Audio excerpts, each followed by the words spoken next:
Quelque chose qui bloque profondément l'expansion de notre pouvoir, l'expansion de notre potentiel, de l'expression de notre essence et de notre énergie créative, c'est un conditionnement très profondément inculqué à l'intérieur de nous qui est là dans toutes les femmes que je rencontre. Cette croyance profonde à l'intérieur de nous qui a le bien et qui a le mal, une espèce de dualité à l'intérieur de nous qui est toujours en train de se battre entre quelque chose qu'on croit qui est bon et quelque chose qu'on croit qui est mauvais.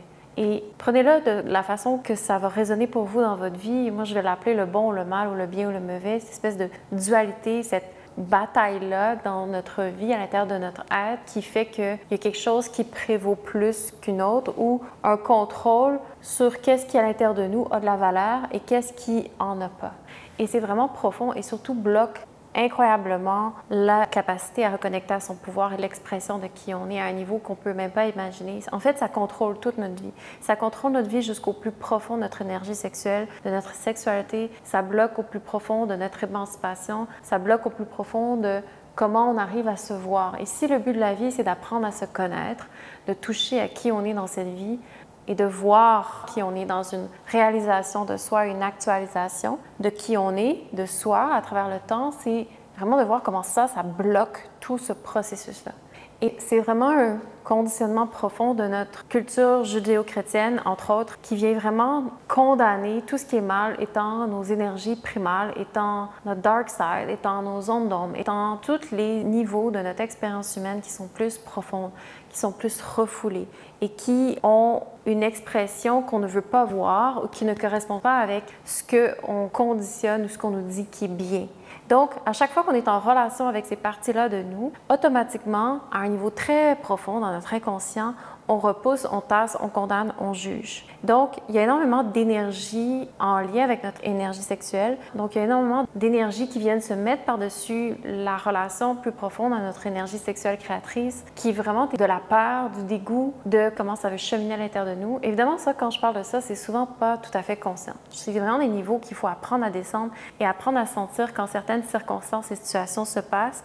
Il y a des réflexes de fermeture, une façon de contrôler comment on va répondre à certaines choses ou à certaines circonstances ou situations et qui évoque vraiment du dégoût, de la culpabilité, de la honte ou souvent de la colère, beaucoup de négation de soi, de doute. Des énergies que je parle souvent et qui sont super importantes de prendre conscience dans ce processus de guérison féminine parce que ça nous bloque énormément à l'accès à notre pouvoir inné profond qui se trouve en dessous. En fait, notre pouvoir, notre véritable pouvoir, il est pris en dessous de ces zones d'ombre-là qu'on condamne, qu'on juge mal.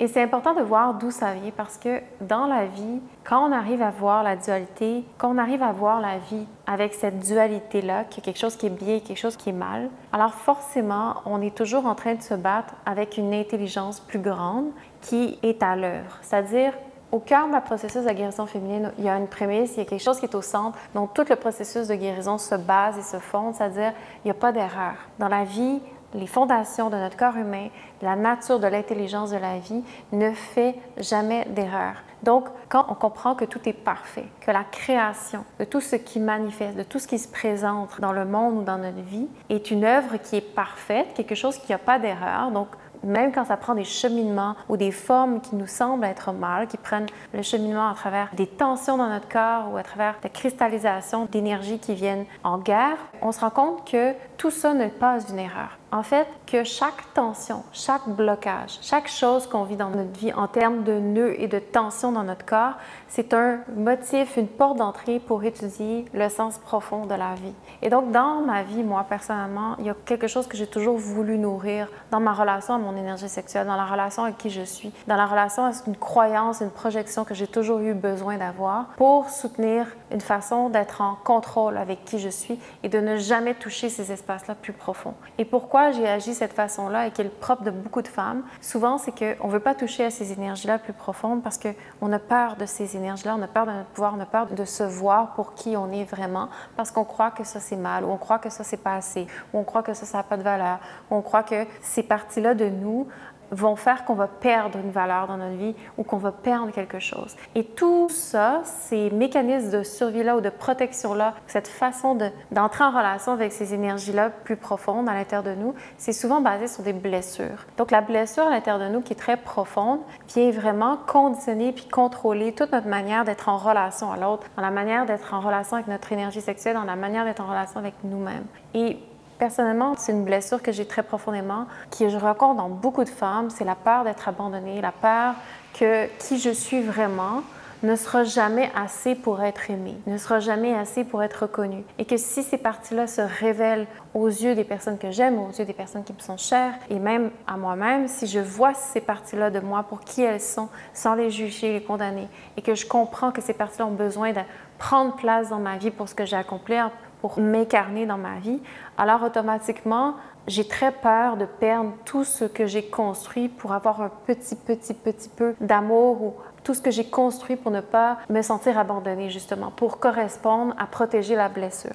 Sauf que quand on vit dans un univers comme ça, où est-ce que je vais éviter d'aller voir je suis qui en profondeur pour toujours protéger quelque chose qui va donner une carapace à la blessure qui est là en dessous, je suis jamais en train de me connaître véritablement. Je suis jamais en train de savoir je suis qui, je suis jamais en train de découvrir c'est quoi ces énergies-là, pourquoi la nature les a mis à l'intérieur de moi.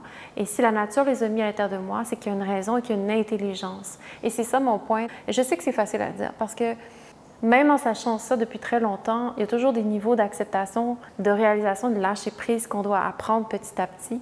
Mais d'apprendre à vivre dans la dualité ou de croire qu'il y a quelque chose de bien versus qu'il y a quelque chose de mal, que la lumière, c'est tout ce qui compte dans la vie et que la noirceur, c'est quelque chose de evil, c'est vraiment vivre dans un espace où on se coupe complètement de l'intelligence de la nature et surtout de l'intelligence du féminin profond. Parce que le féminin, sa force, c'est de naviguer dans les dimensions profondes. Et quand on n'arrive pas à toucher dans cette énergie féminine-là le sens profond de qui on est, alors automatiquement, on passe à côté de notre vie.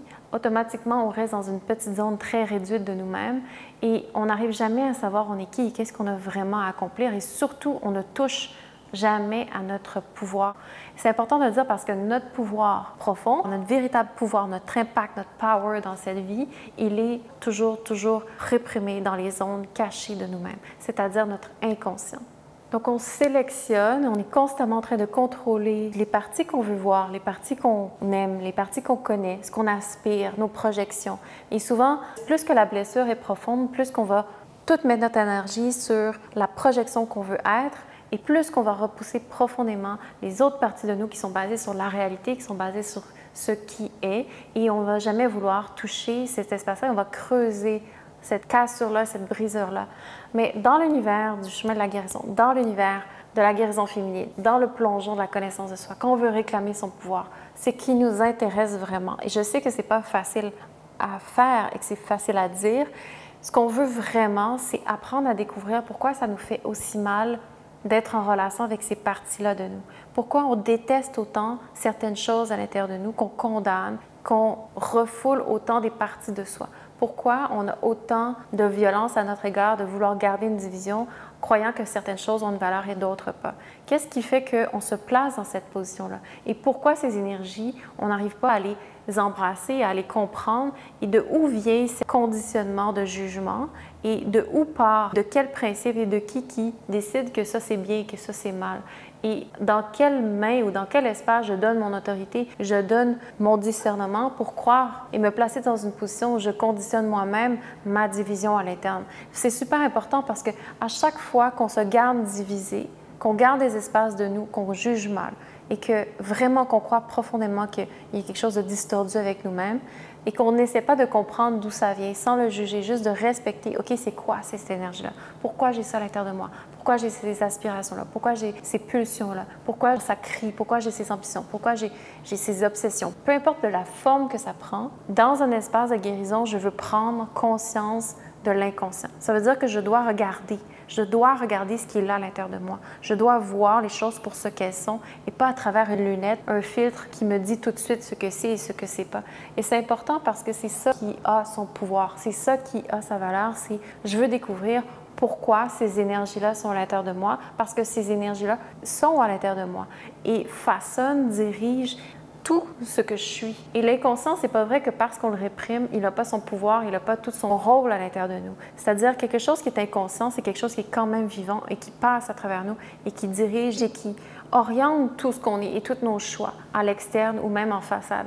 L'inconscient, c'est pas parce que c'est réprimé que c'est mort. Au contraire, ça a ses façons de trouver ses chemins, souvent qui vont être très contournés Et souvent, ça amène plus de conséquences dans notre vie qu'on ne prend pas responsabilité pour ces zones-là parce qu'on se présente d'une certaine façon dans le jeu de la vie, mais tout le reste autour de nous opère d'une autre façon et donc il y a une dichotomie entre ce qu'on fait, ce qu'on dit, ce qu'on présente et la véritable nature des choses qui opèrent à l'intérieur de nous.